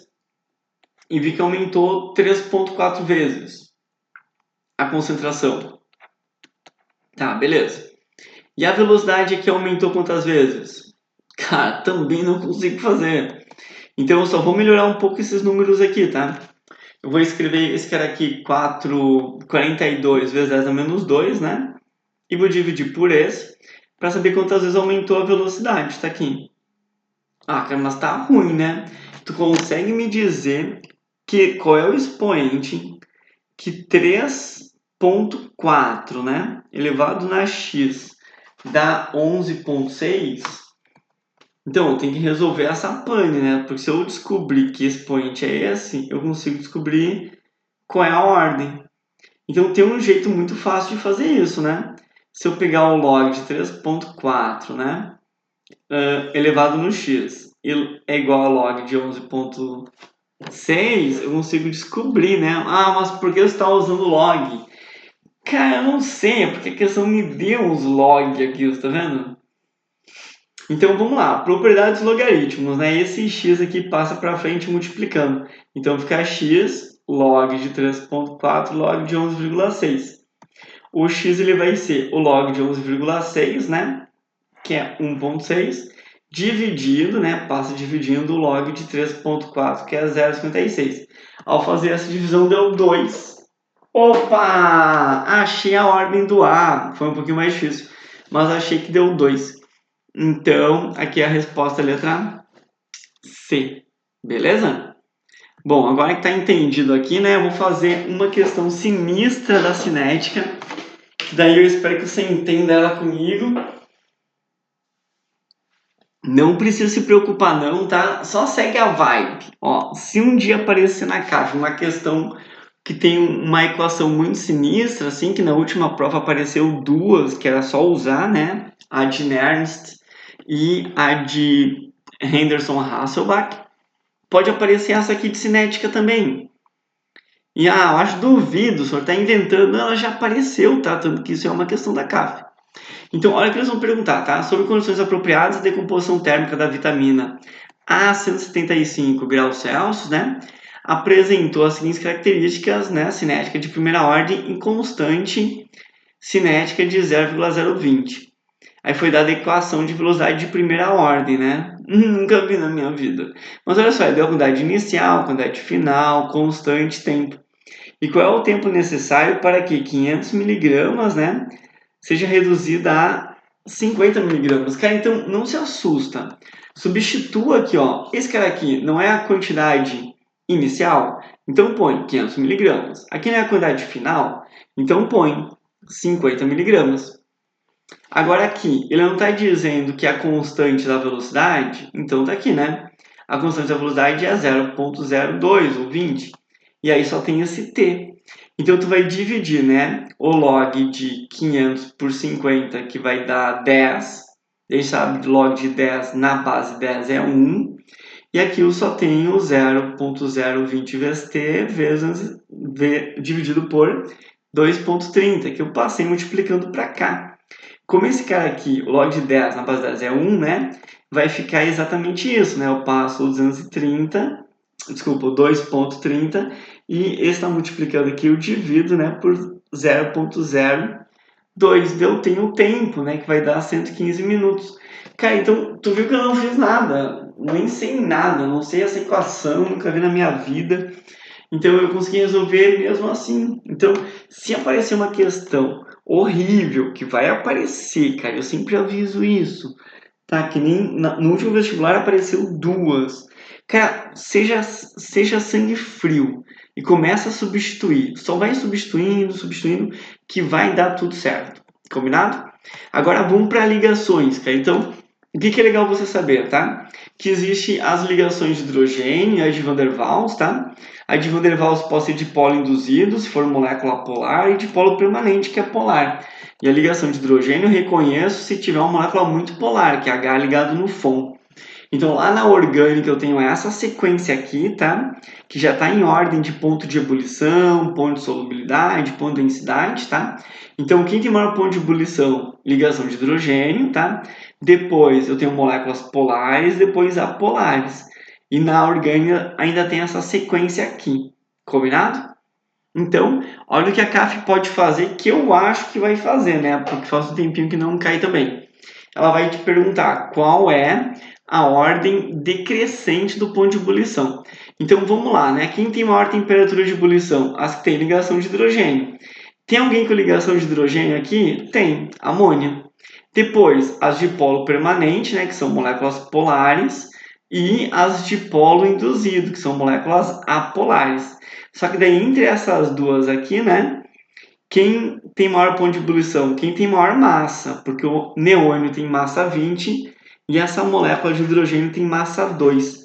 Então, por isso que a sequência tem que ser amônia, CO, neônio e hidrogênio. Beleza? Bom, como isso aqui vale para a orgânica também, né? Eu posso botar aqui, já que eles vão querer, de novo, né, a solubilidade, só que em vez de ponto de ebulição, né? E ordem crescente, né? Então, aquele cetão aqui vale para solubilidade e ponto de ebulição. Caso você nunca tenha visto cetão na sua vida, tu anota em algum lugar e leva junto, tá? Pelo amor de Deus. Faz isso. Então, quem tem maior ponto de ebulição? Cara, é claro que o álcool tem maior ponto de ebulição e maior solubilidade. do que quem? Do que o cloropentano, que vai ser uma molécula polar, e do que um hidrocarboneto. Então, em último colocado aqui, tá? Em termos de solubilidade, é o hidrocarboneto, que tem que ser o pentano, tá? Então, ele já está em último colocado. Então, a gente já matou a questão, né? Porque esse valor tem que ser invertido, né? Tem que ser assim. Aí, só para completar, né? Esse cara aqui que vai ser um negócio que é polar, né? Então, tá nessa classe aqui. O hidrocarboneto estava aqui. E aqui tem um álcool, né? Claro que uma molécula com dois álcoois, né? Com duas hidroxilas, vai ser mais solúvel do que um álcool só. Então, resposta letra C mesmo. Show? Bom, então agora a tabela periódica, eu só gostaria de contar, né, que a gente faz a configuração eletrônica pela tabela, né, que a gente olha assim, né, é só pegar as linhas aqui, né, 1, 2, 3, 4, 5, 6 e 7, né, e fica brincando com esses subníveis aqui, né, que é sou de Passo Fundo, ou sou da Polícia Federal, como tu quiser. Então fica um S2, 2S2, 2P6, 3S2, 3P6, 4S2. Cuida que aqui desconta 1, né? 3D10. Então cuida com essa. E aqui é 4P6, tá? Eu vou até anotar aqui, porque esse KI tu já sabe que tem desconta 1, tá? E esse N aqui é o nível de energia, né? Que são essas linhas. Então 4S2 desconta 1. Desculpa, 5S2, 4D10, 5P6. Aqui é 6S2. Só cuida, né, que aqui tá o F, né, gente? Esses dois aqui são o F, né? E o F, caso você não saiba também, né, anota aí, tu desconta 2, né, do F14. Então, tu vai escrever assim, né, que é 4F14 e aí tu volta para o 5D10, 6P6, sétima linha, 7S2, volta para cá, né, desconta 2, 5F14. Aqui só desconta 1, 6D10 e aqui 7P6. Então fica tudo certo, né? Só cuida que tem pane, né? Por exemplo, se eu pegar esses caras aqui, que nem o cobre, né? Que nem a prata. Se eu fizer tudo bonitinho aqui, né? 1S2, 2S2, 2P6, 3S2, 3P6, 4S2. 3D10 é o zinco, tá? O cobre seria 3D9. Mas toda vez que acontecer esse caso aqui, né? O que acontece? Um elétron do 4s passa para o 3d9 e vira, na verdade, 4s1 e 3d10. Beleza? Então cuida com essa pane, né? Cuidado. E a outra parte importante que eu gostaria que tu soubesse aqui, quando tiver a tabela periódica aqui, tu brinca de vai de A a I e volta de Ré. O que é esse A e I, né? É afinidade eletrônica. Cara, se o cara tá muito afim, né, de elétrons, afinidade eletrônica, ele vai liberar energia para pegar esse elétron, né? Então cuida. Se ele ganha elétron, libera energia. Porque se ele receber energia, né, aí ele perde elétron. Então, cuida que elétron e energia não estão no mesmo lado, né? Se perde um, recebe outro. Aí depois tem eletronegatividade, que é a capacidade de atrair elétrons na ligação química, e eletropositividade, que é repelir o elétron na ligação química, e simplesmente o raio atômico, que é o raio aqui, né, que vai do núcleo até a extremidade. Como a gente não consegue ver a extremidade de um átomo, né, a gente pega o raio de dois átomos idênticos, né, e aí faz assim, pega a distância de dois núcleos e divide por 2, a gente sabe qual é o raio. Show? Então, olha essa questão da CAF, né? A distribuição eletrônica da prata no estado fundamental é 5s2 3d9. Tu acabou de aprender que não pode terminar em D9, tem que ser D10, então tá errada. A afinidade eletrônica pode ser definida como a energia absorvida quando um átomo recebe um elétron. Não tem como receber elétron e receber energia ao mesmo tempo, tá? Então, isso aqui tá errado, beleza? É aquela história, né? Se tu falar que ela está absorvendo energia, ela tem que liberar o elétron, né? Então, é potencial de ionização, porque virou um cátion. Show? Afinidade eletrônica tenta associar que ele está afim de elétron. E aí, se ele tiver afim de elétron, ele libera energia, né? Então, não pode ter elétron e energia no mesmo lado.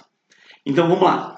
Energia de ionização do estronço é menor que do iodo, cara. Só se eu enxergar uma tabela periódica aqui, né? Aqui está o estronço e aqui está o iodo. Então, a energia de ionização é essa aqui, né? Vai de A e I. Então, a energia do estrôncio é menor que do iodo? Sim, é verdade. Agora, o raio atômico do áfnio, né? O áfnio está aqui, o astato está aqui. E eu posso falar que o raio atômico do áfnio é maior, porque o raio está aqui, né? Então, cresce para cá. Então, é maior que o do astato, está correto. Então, a resposta aqui é mesmo 3 e 4, letra D. Beleza? Bom, espero que tenha ajudado vocês aí com a tabela periódica, né? E vamos para a oxidação de compostos orgânicos. Então vamos lá, tu tem que saber álcool, e é isso que vai cair, né? Vai cair álcool na tua prova, e tu tem que saber que a oxidação do álcool primário gera aldeído e a oxidação de aldeído gera ácido carboxílico. Depois tem que saber que a oxidação do álcool secundário gera acetona e a acetona não oxida. Como já caiu aldeído e cetona, eu acredito que vai cair álcool. Vai cair álcool dessa vez. E tu vai gabaritar química, vai tomar depois muito álcool. Então, álcool terciário não oxida, né? Então, se aparecer a fórmula, tá? Só para lembrar que o álcool primário é aquele ligado num carbono primário. Ele vai se oxidar virando aldeído? Sim. O aldeído se oxida virando ácido carboxílico? Sim. Lembra? Aldeído, show. Ácido carboxílico, COOH. Agora vamos para o álcool secundário, é hidroxila ligado num carbono secundário, vai formar uma acetona. Lembra que a acetona tem esse cara aqui no meio, né? Oxigênio no meio. A aldeído tem oxigênio aqui na ponta, né? E a acetona se oxida? Não! E aí, álcool terciário, tem a hidroxila ligada num carbono terciário, tá? Que tá ligado a outros 3 carbonos. Se oxida? Não.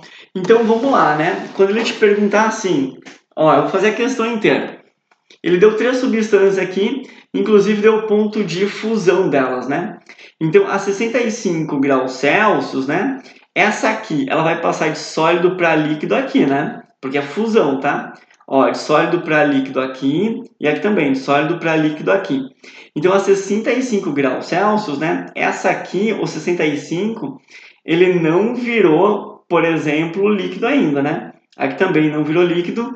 E aqui, aqui já virou, porque 65 já passou pelo 55. Então essa aqui virou líquida, né? Então eu posso dizer que esse cara e esse cara aqui encontram-se no estado sólido e o CN, né? Que essa criatura aqui está no estado líquido, verdade. Os 3 compostos orgânicos podem atuar como base de Lewis, ainda esse verbo, né?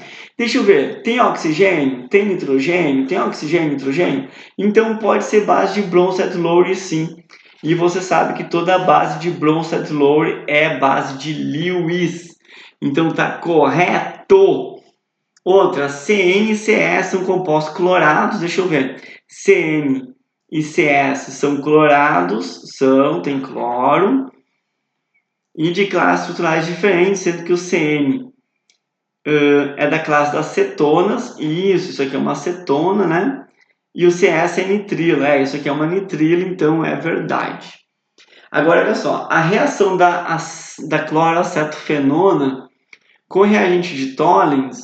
Então, o reagente de Tollens é um reagente oxidante.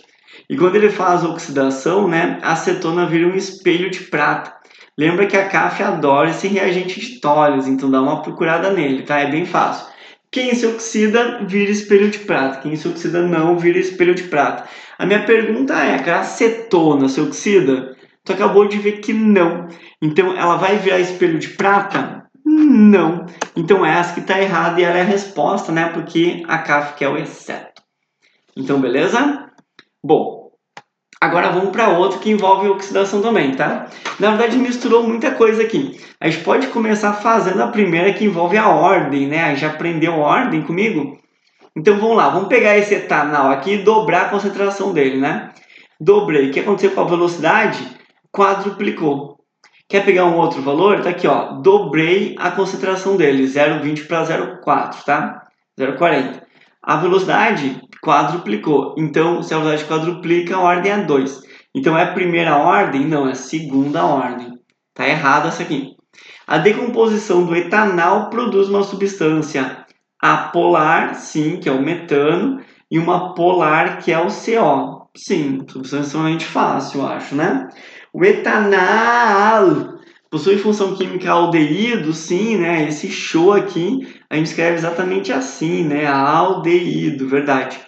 E sob condições apropriadas, o etanol produz ácido acético, Sim, porque o aldeído se oxida virando um ácido carboxílico e o ácido carboxílico de 2 carbonos é o ácido etanoico ou ácido acético. Então tá correto sim, e por isso nossa resposta aqui vai ser a letra B, de beleza. Beleza, gente? Olha só, esse é o fim da nossa aula e eu espero que essas 14 dicas te ajudem muito, demais.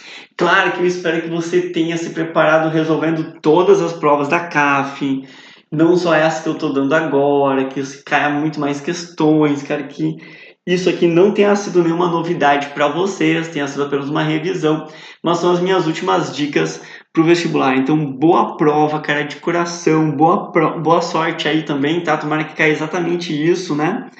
Então, valeu, forte abraço aí, até mais, cara, vai dar tudo certo, torço por vocês, obrigado por todo o apoio aí, e eu espero que tenha sido recíproco, eu tenho colaborado muito na sua aprovação.